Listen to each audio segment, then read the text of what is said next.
हाथ और साथ पत्नी का देहांत हुए 15 दिन हो चुके थे। लोगों का आना जाना अब बंद हो गया था।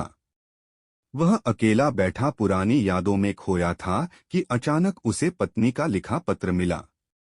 पत्र में लिखा था, प्रिय पतिदेव, मुझे पता चल चुका है कि मुझे कैंसर है, वो भी अंतिम स्टेज में चल रहा है।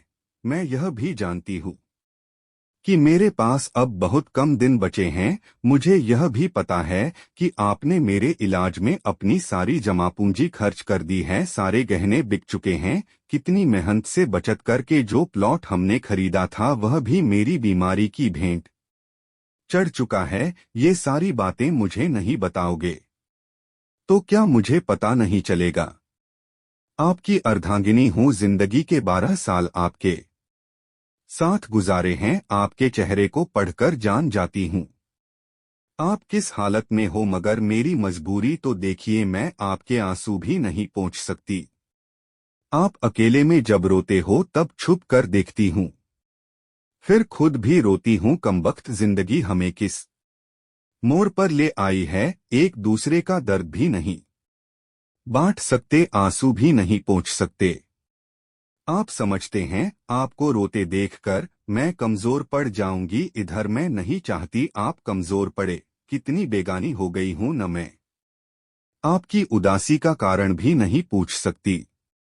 आजकल सब जान पहचान वाले मिलने आ रहे हैं। शायद अब मैं 1-2 दिन की मेहमान हूं। शायद मेरी यात्रा पूरी हो चुकी है।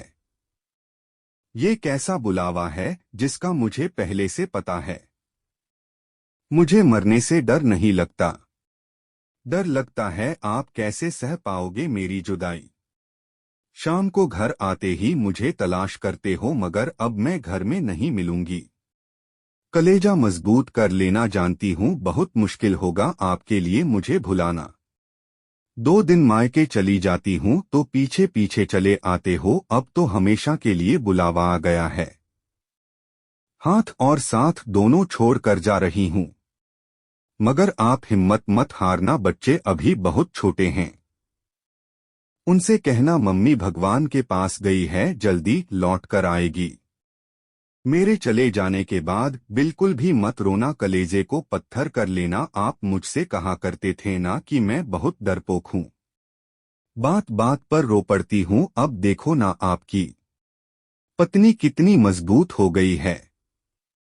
दुनिया से विदा होने वाली है। रात दिन दर्द को लेकर जी रही है, मगर एक बार भी नहीं रोई। सफर बहुत छोटा रहा, मगर क्या करूँ, अब साथ नहीं दे पाऊंगी।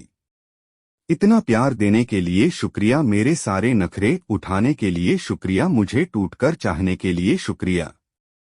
जानती हूँ आपको मेरी लत लगी हुई है भुलाना बहुत मुश्किल है, मगर आपको खुद को संभालना ही होगा। मैं रोज आसमान से देखा करूंगी। टाइम पर नहाना, टाइम पर खाना खा लेना, क्योंकि आपको ये सब याद दिलाने के लिए आपकी पत्नी अब नहीं होगी। अब मैं ना रहूंगी। अब आलस करना छोड़ देना। जब तक मैं थी आप घर की हर चिंताओं से मुक्त थे। दोनों बच्चों की तरह आपका भी ख्याल रखना पड़ता था, मगर अब आप बच्चा बनना छोड़ देना। अब रूठना छोड़ देना, क्योंकि आपको मनाने के लिए अब आपकी पत्नी नहीं रहेगी। अब टूटना भी छोड़ देना, क्योंकि आपकी हिम्मत बंधाने के लिए आपकी पत्नी नहीं होगी। अय जिंदगी, तेरे सफर में इतने गम क्यों है? जो जीना ही नहीं चाहते उनकी तू बहुत लंबी है, मगर जो जीना चाहते हैं उनकी सांसें इतनी कम क्यों है? अय जिंदगी, अब और नहीं लिखा जाता। हाथों में दम बिल्कुल भी नहीं है, फिर भी लिख रही हूँ। आप 2 दिन से सोए नहीं थे, इसलिए आज गहरी नींद में सो रहे हो। मुझे लिखने का वक्त मिल गया, मगर अब मैं लिखना बंद करके आपको थोड़ा सा निहारना चाहती हूँ। पता नहीं सुबह उठूं या ना उठूं। आज आखिरी बार आपके हाथों का तकिया बनाकर सोना चाहती हूँ। आपके सीने से कान लगाकर आपकी धड़कनों में खोना चाहती हूँ।